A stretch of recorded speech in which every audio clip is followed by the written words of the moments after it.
Hi there, I'm Kathy B, and I'm here with my little Nikki B. And we have a question for our favorite chiropractor, Dr. Matthew Rowe. He's with Upper Cervical Health Center. And, you know, pinched nerves are so painful. We like to ski. I don't know if you can see the lake back there. But very often, I can't ski because I feel like I've got a pinched nerve. And it is painful. And Dr. Rowe, what causes a pinched nerve and what is a pinched nerve? It's a good question. We see a lot of them.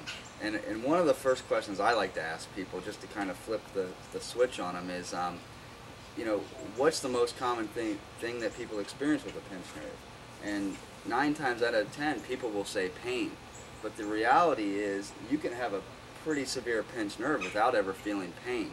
And one of the things we like to educate people on is pain is just a symptom.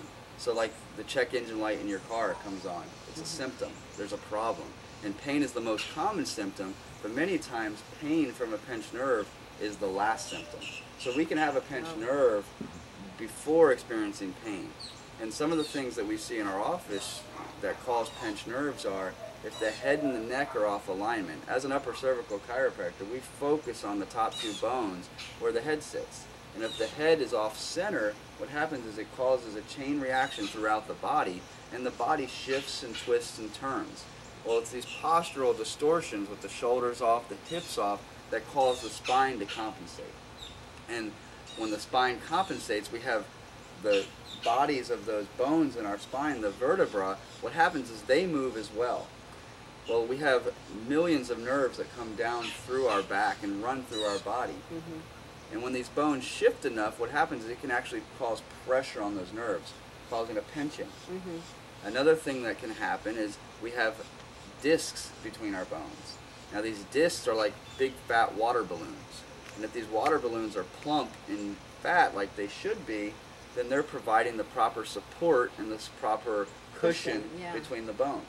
But what happens again when that spine compensates and we start to see the shoulders off and the hips off is those nice fat water balloons are going to start to be squeezed.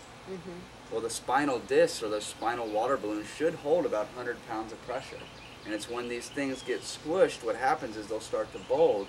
And then if we have a fall or a car accident and we jar our spine out of alignment, now we're starting to get a herniation. And it's the combination of the disc pressure and the bones being out of alignment that will actually cause pressure on those nerves. Oh, that sounds kind of scary. Now, very often what will happen is you're in the middle of doing something, you feel great, you have no symptoms, and then all of a sudden you go to lift something and you feel a certain spot. And you almost, for me it's happened before where I almost feel like I can't move. And if I do, I'm going to hurt something. What is that? Yeah, what that is that sharp initial pain. Now, more often than not, I'll have people come in and we'll sit down and do the history, and it's, you know, I was putting on a pillowcase and my back went out. Or I bent down to tie my shoe. And it's not that action unless you're using, you know, 500-pound pillowcases that causes your back to go out. It's been there for a long time. It's just you tweaked it or you did something and it was kind of the straw that broke the camel's back. Figuratively speaking, that poor camel. Okay.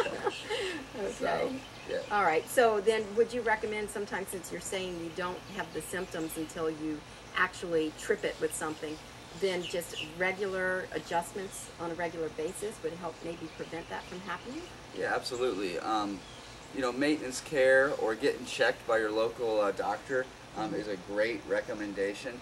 A lot of times if the spine's out of alignment and we can get it aligned properly, we can prevent this, you know, you're throwing your back out, you're down for, you know, a couple weeks at a time from even happening.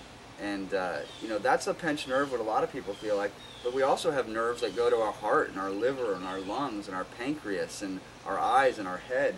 You know, these nerves control our body. And again, if those things are pinched or have pressure on there, the brain isn't getting that message out to the heart the way it should. And so we might see high blood pressure. We might see a rapid heart rate. You know, the kidneys, the liver, you know, diabetes with the pancreas. You know, all of these things occur because of pinched nerves. But the most common type of pinched nerve that people associate with is the pinched nerve where they feel the pain. And so getting checked and making sure the spine's aligned and the spine's healthy is a great idea. Yeah, and you know, when you mention things like your heart and your pancreas and your lungs and your brain, it actually really hits home, and that makes so much sense because, as you said, it's a system.